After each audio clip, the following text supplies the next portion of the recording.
Hello and welcome back to another one of Forward Camera's camera tutorials. Today we're going to be talking about Polaroid original film versus Instax film. So there are many different instant cameras out there on the market. Some are vintage, some are new. And they're both, amazing films. They both can be used for a variety of purposes. But I want to talk about what are the key differences between these two films. So, let's first start off with Instax film. Instax film comes with a variety of different borders for the mini film. This is the mini film, it's smaller. It also has black and white as well as color film. Now, for Instax film, they have the small Instax mini film, which is used in the variety of cameras, including the camera I use, which is the Leica Sofort. And also they have a square version as well as a wide version. So it depends upon what your preference is of what you're shooting. This is the mini version again, and I want to compare and contrast the color and the black and white. Now, shooting with this film is very reliable.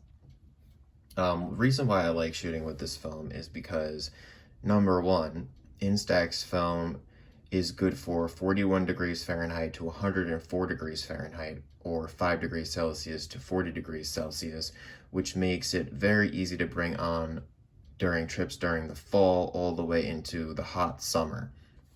And it's something that will develop right in front of your eyes. So you can keep this film out on the table and watch it develop just as it kind of comes out. It's pretty magical. And you don't really have to worry too much about the light affecting the picture after it ejects from your camera.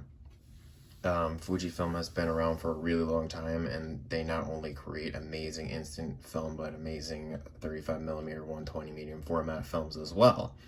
So they're known to know exactly what how to produce a great product. So let's first take a look at this photo I took in Maine.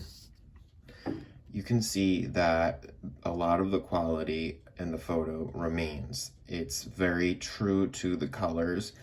I tend to see that the Instax film kind of goes a little bit cooler.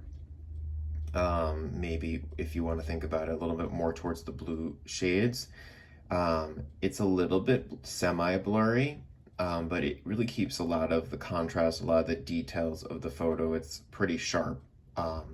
So it's very good if you want to take a nice scene, take photos of your friends, or also take landscape photos as well. And when it comes to metering, the cameras have pretty good meters too.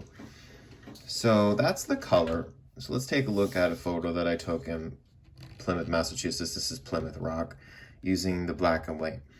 The contrast is really great with these photos. I love the crispness. I love how sharp it is and how realistic it is to the scene. And so when I'm shooting with this type of film, I know that I'm getting a quality product, and I know that what I'm going to be seeing through my camera is genuinely going to come out through the film. And it really depends upon what camera, because there's cameras made by Lomography, there's cameras made by Fujifilm, by Leica, and by a number of other camera manufacturers that use this film, so it's very adaptable. So that being said, they produce different frame colors, black frame colors, different kind of party frame colors, and kind of fun stuff. And it's a great film to be using. And you don't have to worry too much about the temperature unless you're below 41 degrees Fahrenheit. And even with that, if you keep it in your jacket pocket, usually it's not a big issue during the cold. And in New England, where I live, the cold can last for a very long time. So this is good for me. As you can see, this is Maine in the winter time, and Maine is a very, very cold place. So I had no problem shooting and maintaining the color with this film. So now let's talk about another very popular film, and that's Polaroid Originals film that's made for both vintage cameras as well as their new Polaroid Originals 1 Step 2 and also 1 Step Plus, which I use the 1 Step Plus. Now, in terms of vintage cameras, there are many different cameras, 600 cameras. They used to use Spectra, but they phased that out. and SX70 cameras, which are the older rainbow colored Polaroids from the 70s, as well as the SX70 folding cameras, SLR cameras, which are great cameras, one of my favorite cameras of all time. And these two were using the SX70 film. Now, 600 film is faster. It has a roughly 600 ASA or ISO, which makes it a little faster film. But the SX70 is a little over 100. I think it's like 140 ASA film or 140 ISO film. So it takes a lot of sunlight to produce the photos in your old SX70 cameras. So it really depends upon what camera you use. And then lastly, they have I-type film, which is just 600 film, but without the battery pack. Now, looking at the quality of the photo, you can see that a lot of the detail is a little blurry, but kind of more dreamlike. So let's take a closer look at the Polaroid original film. I took this one during the fall. Now, this film is rated for 55 degrees Fahrenheit to 82 degrees Fahrenheit. In my opinion, someone who shoots in the cold quite a lot, because I live in Massachusetts, or New England, it's difficult to take wintertime photos unless you heat it very, very directly with body heat or in the car, and even that is an issue because the cold can get through the camera. And the same thing for really, really hot temperatures during the summer. I don't recommend using this film in those temperatures unless you're able to get closer to some type of, heat source or air conditioning. But even in those circumstances, there will be issues where you can see changing in the chemistry and the way that the photo develops over time using different temperatures. So it's finicky with that. It's a newer film because it was originally developed by the Impossible Project after Polaroid kind of went bankrupt, and now it's Polaroid Original. So they're still always working on this. But what's cool about this film is you can use vintage cameras such as SX70 or 600 box cameras, or even the newer cameras that they make, which are really cool. And it has this dreamlike quality, but let's just compare and contrast the colors between the Instax film and the Polaroid originals. This was taken in the temperature range. You can notice that there's no issues. You can see the photo came out perfectly. You would notice that this is a little bit blurrier, and it's kind of cool because it gives it an artistic look versus a little bit more cooler and sharper for the Instax. But this is warmer. This usually goes towards the warmer spectrum, so more like a reddish sort of orangey feel to it, which gives it a nice, like you're kind of in a dream feel. So even though this has issues with temperature, you want to pretty much shoot in room temperature, avoid extreme colds, avoid extreme heats with the Polaroid originals, it still has a sort of vintage vibe to it that is very unique and gives you that original feeling of Polaroid. But this one, even though it's like sharp, has the contrast, it's a little bit newer feeling and a little bit colder, meaning a little bit more blue sort of cast to it, which you might not be looking for in the sort of photo that you're trying to take.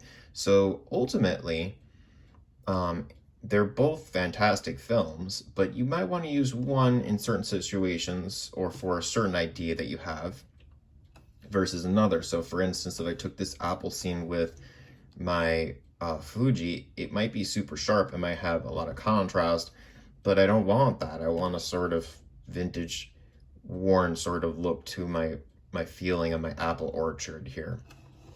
Now, Fuji does make square, but the square is also smaller than the Polaroid originals, and Fuji does make wide, but it's also, it's not going to compare to the original size of this, right? So the Polaroid original film actually makes you feel like you're there. I like it because it's bigger. But again, this one's a little bit more reliable because there's not as many issues. Like you shoot with Fujifilm, you're not going to have too many problems. I've never really had any problems. There are problems associated with it, but temperature's not going to affect it too much if you're in that range. You're not, unless you're like touching the photo and manipulating it, you're not going to have too many issues if you just pop it in your pocket. But this one, If you touch it, you're gonna have some issues. Sometimes there are issues with the film pack where there'll be a line through it, or it doesn't develop properly, or part of the chemical doesn't get distributed properly. It's a work in progress, but you know, even with those issues, you can always contact the company and look at your new film pack, I hear. And they're constantly working on their chemistry, so it's a newer film. And but you also don't want to have this exposed to light after it ejects. Like this one, no problem, whatever. But this one, you want to put in a dark place. So your pocket, as soon as it ejects from the camera, you don't want the light to get on this because it will actually give it problems. So when I took this photo, I popped it on my SX70 and I put it in my pocket immediately, and I didn't let the light touch it for at least 15 minutes. So you can't witness this in front of your eyes developing without there being issues, which some people might not like. It's a little inconvenient at times. So now we talked about the color versions, which are amazing, right? We have a vintage vibe, a little cooler, kind of more modern feel to this one. Let's talk about black and white. So this is taken by SX70, by the way, but they make black and white for 600 and I-type as well. So you can clearly see there's a big difference in the way that the black and white photos come out between the two. You have a very like sharp contrast, a little bit more black and white like. And then in this one, you have more fuzzy sort of vintage vibe, not quite black and white. This is cooler too, if you can see, is a little bit of a cool contrast to it. But this one is kind of a chocolatey feel, if I want to say it right. A little blurry, little dreamlike, kind of chocolatey. But you notice that because I developed this in the proper temperature, I had no issues. But again, if you don't shoot in the proper temperature, if you somehow touch this while it's developing, right? If we touch these before in the film pack, we can have problems, right? If we don't store them properly, we're gonna have issues. And let's talk about storage too. So now that we talked about like what they look like, I'm gonna talk about storage. So like with most films, you want to store your film in the refrigerator, and you don't want to freeze your film for Polaroid or for Fuji. You want to just keep it in the regular fridge in the front of the fridge where I put it, and you want to kind of lay it flat like this and don't touch it. And when you're ready to use it, so it doesn't go bad, you pop it out, and they say you could wait an hour, but I actually just started at the very beginning of the day, so several hours for it to kind of come to complete room temperature.